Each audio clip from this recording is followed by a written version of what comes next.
সুধী দর্শক, আজকে নামজারি বিষয়ে কথা বলবো। এই নামজারির ব্যাপারটা যাদের জমি বা সম্পদ আছে তারা কম বেশি জানেন এবং এটি নিয়ে ব্যাপক আলোচনা হয়, বিভিন্ন ভাবে কথা হয়। নামজারি নামজারি আমরা হরহামেশা শুনে থাকি।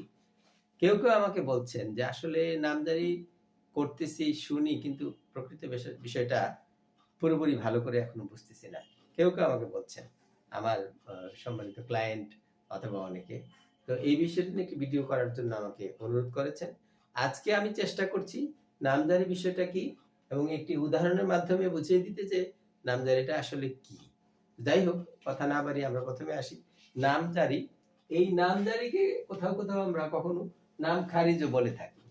প্রশ্ন হচ্ছে যে নামজারি এবং নাম খারিজ বিষয়টা আসলে কি, যেটা ইংরেজিতে বলে মিউটেশন। নাম জারি হচ্ছে যে কোনো একজন ব্যক্তির নামে কোনো একটি সম্পদ রেকর্ড আছে তার নামে সেইখান থেকে অপর আরেকজন ব্যক্তি যিনি তার কাছ থেকে সম্পত্তি গ্রহণ করলেন বা পেলেন, তার নামে নাম জারি করা, তার নামটি সেখানে প্রতিস্থাপন করা।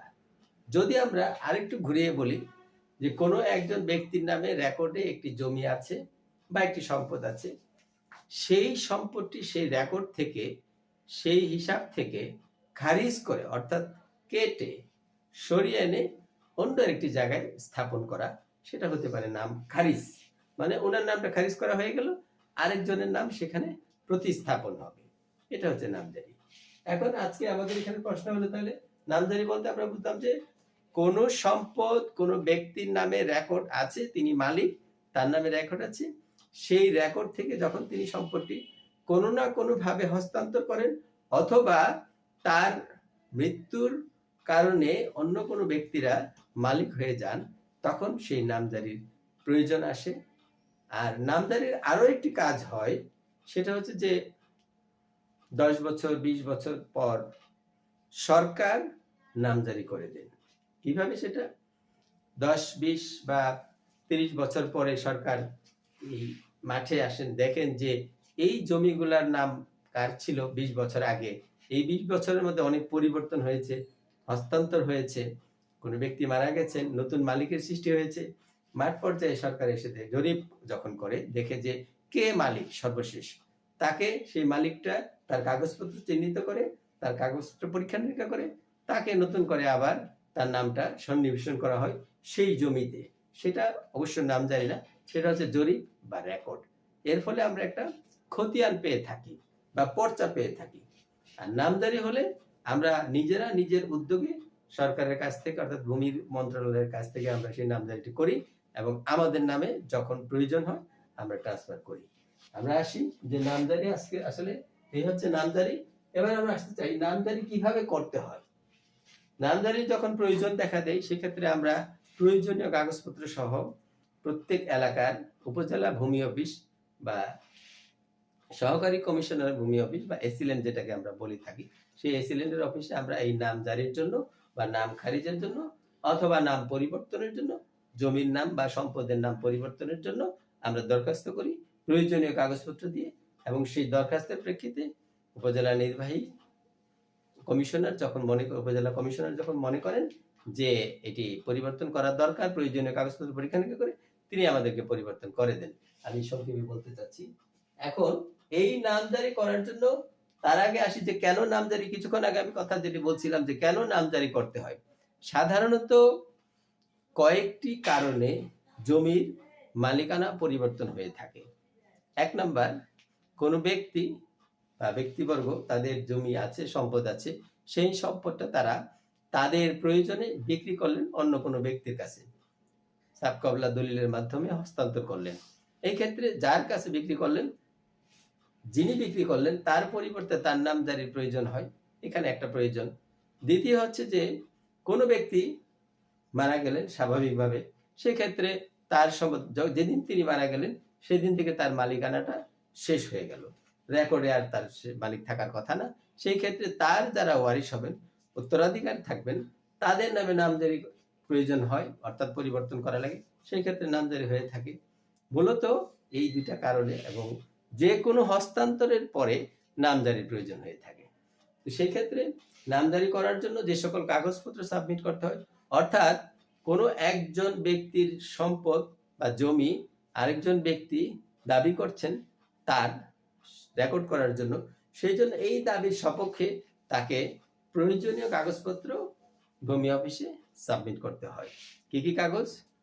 যদি তিনি দলিল মূলে অর্থাৎ ক্রয় সূত্রে মালিক হয়ে থাকে, হেবা সূত্রে মালিক হয়ে থাকে, তাহলে সেই দলিল এবং এই দলিলের যে পূর্ববর্তী দলিল যদি থাকে, যেটাকে আমরা বায়া দলিল অথবা পিট দলিল বলে থাকি, সেই দলিল সমূহ এবং এই জমির প্রয়োজনীয় যে পর্চা আছে সেই পর্চা যদি নামজারি থাকে, পূর্বের নামজারি, এবং যিনি দাবি করছেন যার নামে হস্তান্তর করার কথা, যার নামে রেকর্ড হওয়ার কথা নতুন, তার জাতীয় পরিচয়পত্রের কপি, তার ছবি, এইসব, এবং যদি ওয়ারিশ সূত্রে হয়ে থাকেন তাহলে ওয়ারিশ সনদ, এই সকল কাগজপত্র সম্বলিত একটি দরখাস্ত সহকারী কমিশনার ভূমি কার্যালয়ে আমরা জমা দিয়ে থাকি এবং প্রয়োজনীয় প্রক্রিয়া শেষে এটি পরবর্তী সময়ে সেই নামজারি হয়ে থাকে বা নাম খারিজ হয়ে থাকে। এখন প্রশ্ন হচ্ছে যে কেন নামজারি করার প্রয়োজন? নামজারি করার প্রয়োজন অনেকগুলো, তার মধ্যে বিশেষভাবে যেটা উল্লেখযোগ্য, যখন কোনো ব্যক্তি তার সম্পদ হস্তান্তর করেন দলিলের মাধ্যমে, অথবা কোনো ব্যক্তি যখন মারা যান, তার মালিকানা যখন শেষ হয়, সেই জায়গাটা থেকে পরিবর্তন করার জন্য, যাতে করে নতুন যারা মালিক হচ্ছেন বা হবেন তাদের নামটা সেখানে রেকর্ডে অন্তর্ভুক্ত করার জন্য নামজারির প্রয়োজন হয়। এছাড়া নামজারি না করলে যে সমস্যাটা সৃষ্টি হয়, কখনো কখনো হয়েছে অনেক, এবং এই সমস্যাটার কারণে শেষ পর্যন্ত মামলা মোকদ্দমার দিকে যেতে হয়েছে। আজকে একটি উদাহরণের মাধ্যমে নামজারি বিষয়টা কি এবং কেন নামজারি করতে হয় আমি আপনাদেরকে বোঝানোর চেষ্টা করছি। সেই উদাহরণটা কি? আমরা ধরে নিই, যখন কোনো একটা ব্যক্তির কোনো সম্পদ থাকে, অর্থাৎ জমি, স্থাবর সম্পদ থাকে, তার সেই সম্পদটার দাগ, খতিয়ান, পরিমাণ ইত্যাদি উল্লেখপূর্বক ভূমি অফিসে, ভূমি মন্ত্রণালয়ে একটি হিসাব থাকে, যে হিসাবটিকে আমরা বলে থাকি খতিয়ান। তার নামে একটি হিসাব থাকে, একটি রেকর্ড থাকে, এবং এই রেকর্ডের একাধিক কপি তহসিল অফিসে, সহকারী কমিশনার ভূমি বা রেকর্ডে থাকে। ঠিক আছে? প্রশ্ন এটা একটা ব্যাপার যে একজন ব্যক্তি তার জমি আছে, আমি ধরে নিই যে তার 10 শতক জায়গা আছে, 10 শতক জায়গা আছে কোথাও। একই সঙ্গে আমরা প্যারালাল ভাবে আরেকটা জিনিস দেখি যে একজন ব্যক্তি তার একটি ব্যাংকে একটি অ্যাকাউন্ট আছে, সেই অ্যাকাউন্টে সে 1 লক্ষ টাকা আছে, এখানে 10 শতক জায়গা আছে, তার অ্যাকাউন্টে 1 লক্ষ টাকা আছে। এখন যে ব্যক্তি 10 শতক জমির মালিক, তিনি সেখান থেকে 5 শতক জমি বিক্রি করলেন। কি করলেন? এখন এক ব্যক্তির কাছে একটি সাব কবলা দলিলের মাধ্যমে 5 শতক জমি বিক্রি করলেন। এই যে বিক্রি করলেন, যে দলিলটা, সেটা আমরা ধরে নিই একটা চেক। তিনি 10 শতক জমির মালিক, তার অ্যাকাউন্টে 10 শতক জমি আছে, সেখান থেকে তিনি অর্ধেক অর্থাৎ 5 শতকের একটি চেক লিখে দিলেন। চেকটা কি? সেটা একটি সাব কবলা দলিল হতে পারে, হেবা দলিল হতে পারে, দিলেন। একই সাথে আমরা দেখি একজন ব্যাংক অ্যাকাউন্ট হোল্ডার, তার 1 লক্ষ টাকা আছে, তিনি সেখান থেকে 50,000 টাকার একটি চেক দিলেন। তাহলে কি দাঁড়ালো? এই দুইজন প্রাপক, যিনি এই 10 শতক থেকে 5 শতক পেলেন একটা চেকের মাধ্যমে অর্থাৎ একটা দলিলের মাধ্যমে, তিনি এবং 1 লক্ষ টাকার যিনি 50,000 টাকার চেক পেলেন, এই দুইজন প্রাপকের কি অবস্থা আমরা দেখি। একই সাথে এই যে bank cheque holder, account holder, তিনি তার 1 লক্ষ টাকার 50,000 টাকার একটি চেক দিলেন। একই কোনো কারণে তিনি প্রতারণামূলক ভাবে অন্য কোনো আরেকজন ব্যক্তিকে 1 লক্ষ টাকার আরেকটি চেক দিলেন।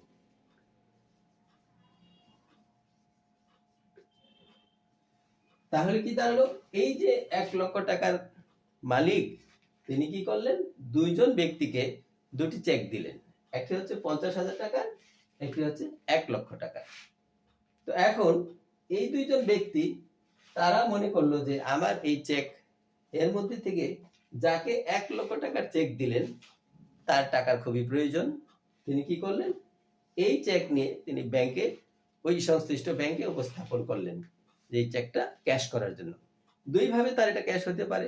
প্রথমত উনি ক্যাশ টাকা উত্তোলন করতে পারেন যদি ক্যাশ চেক হয়, আর যদি অ্যাকাউন্ট পে চেক হয় তাহলে তিনি তার অ্যাকাউন্টে জমা দিলেন, দেওয়ার পরে ক্লিয়ারিং চেকের মাধ্যমে তার এই টাকাটা তার নতুন অ্যাকাউন্টে চলে আসলো যিনি চেক হোল্ডার। তাহলে যে 1 লক্ষ টাকা তার অ্যাকাউন্টে ছিল সেটা জিরো হয়ে গেল, সেখান থেকে ডেবিট হয়ে এবং তার অ্যাকাউন্টে ক্রেডিট হয়ে নতুন অ্যাকাউন্টে একটি নতুন অ্যাকাউন্ট আছে ওই ব্যক্তির, ওইখানে 1 লক্ষ টাকা চলে আসলো। তাহলে এই ব্যাংক হোল্ডারের অ্যাকাউন্টে কোনো টাকা রইল না। কি দাঁড়ালো, কিছুদিন পরে যাকে 50,000 টাকার চেক দেওয়া হয়েছিল তার হয়তো বা তখন টাকাটা দরকার ছিল না, তিনি এই 1 লক্ষ টাকা যিনি নিয়ে গেলেন সেটা জানেন না, কিন্তু কিছুদিন পরে উনি ব্যাংকে গেলেন এই 50,000 টাকার চেক নিয়ে, গিয়ে ব্যাংকে উপস্থাপন করলেন। ব্যাংক কর্মকর্তা তার চেক দেখে অ্যাকাউন্ট চেক করে বললেন যে এই অ্যাকাউন্টে কোনো টাকা নেই। ফলে কি হলো, তিনি চেক পেলেন বাট কোনো টাকা পেলেন না, উনি প্রতারিত হলেন, ঘুরতে হলো। ঠিক একই বিষয়ে আমরা যদি এখানে আসি, এই যে 10 শতক জায়গার মালিক, তিনি কোন এক ব্যক্তির কাছে একটি দলিলের মাধ্যমে 5 শতক জায়গা বিক্রি করলেন, কিন্তু ওই ব্যক্তি এই দলিলটা এনে বাসায় খুব যত্ন করে রেখে দিলেন, তিনি এটা তার নামজারি করতে গেলেন না। একই সঙ্গে এই খতিয়ান ব্যক্তি তিনি কি করলেন, প্রতারণামূলক ভাবে অন্য আরেকজন ব্যক্তির বরাবরে 10 শতক জমি বিক্রির একটি সাবকবলা দলিল করে দিলেন। কি দাঁড়ালো, এরপরে এই 10 শতক যে ব্যক্তি ক্রয় করলেন তিনি জানেন না যে 5 শতক আগে বিক্রি করেছে, অথবা কেউ কাউকে চেনে না। এই 10 শতক ক্রেতা তিনি কি করলেন, সহকারী কমিশনার ভূমি অফিসে গেলেন, গিয়ে প্রয়োজনীয় কাগজপত্র সহ নামজারির জন্য বা নাম খারিজের জন্য কাগজ জমা দিলেন। কর্তৃপক্ষ, ভূমি অফিস কর্তৃপক্ষ দেখলেন যে এখানে 10 শতক জমি আছে, তিনি জমি বিক্রি করেছেন একটি দলিলের মাধ্যমে এবং দলিলটি সঠিক। তিনি করলেন কি, এইখান থেকে এই 10 শতক জমি কেটে তার এই অ্যাকাউন্টটি শূন্য করে দিয়ে এই নতুন ব্যক্তির নামে একটি অ্যাকাউন্ট খুলে এই 10 শতক জমি উনি দিয়ে দিলেন। এর কিছুদিন পর এই যে 5 শতক জমি যিনি কিনেছিলেন তিনি যখন দলিল করলেন, তিনি মনে করলেন যে আমি তো জমি কিনে ফেলছি, বাস যখন দরকার, উনি নামজারি সম্পর্কে হয়তো বা জানেন না বা অবহেলা করেছেন। তিনি যখন এই নামজারি করার পর 10 শতকের নামজারি করার পর সেই ভূমি অফিসে গেলেন তার দলিল নিয়ে, ভূমি অফিসের কর্মকর্তাগণ বললেন যে এই ব্যক্তির হিসাবে কোনো জমি নেই, তার অ্যাকাউন্ট নীল। তিনি পড়ে গেলেন বিপদে। এই জন্য নামজারি করা দরকার যে যদি আপনি জমি ক্রয় করার পর বা যে কোনো ভাবে হস্তান্তর পাওয়ার পর আপনি যদি সেখান থেকে এটাকে খারিজ না করেন তাহলে এই ধরনের সমস্যায় পড়তে পারেন। অতীতে আমাদের দেশে অনেকে এই সমস্যায় পড়েছে। সেই জন্য প্রত্যেক জমির মালিক, যারা জমি প্রাপ্ত হয়েছেন, মালিক হয়েছেন, তাদের উচিত এবং দায়িত্ব জমি হস্তান্তর মূলে পাওয়ার পর যত তাড়াতাড়ি সম্ভব সেটি নামজারি করতে হবে। সেখান থেকে যে মালিক, পূর্বের মালিক, তার হিসাব থেকে সেই পরিমাণ জমিটি কর্তন করে তার নিজের নামে নিয়ে আসতে হবে, এবং এটি হচ্ছে নামজারির মূল কথা। আশা করি বিষয়টি মনে থাকবে যে একটি ব্যাংক চেক, এই চেক এনে রেখে দিলে ভবিষ্যতে আপনি অ্যাকাউন্টে টাকা পেতে পারেন, নাও পেতে পারেন, প্রতারণামূলক ভাবে যদি আপনাকে দিয়ে থাকে। একই সঙ্গে একটি দলিল, সেই দলিলটি যদি আপনি যত্ন করে নেন, বাসায় বা ঘরে রেখে দেন, কিন্তু যদি শুধু রেখেই দেন, নামজারি না করেন, এই ধরনের সমস্যায় হতে পারে কখনো কখনো। আশা করি বিষয়টি সবাই বুঝতে পারছেন। আজকে এতক্ষণ এটি দেখার জন্য সবাইকে ধন্যবাদ।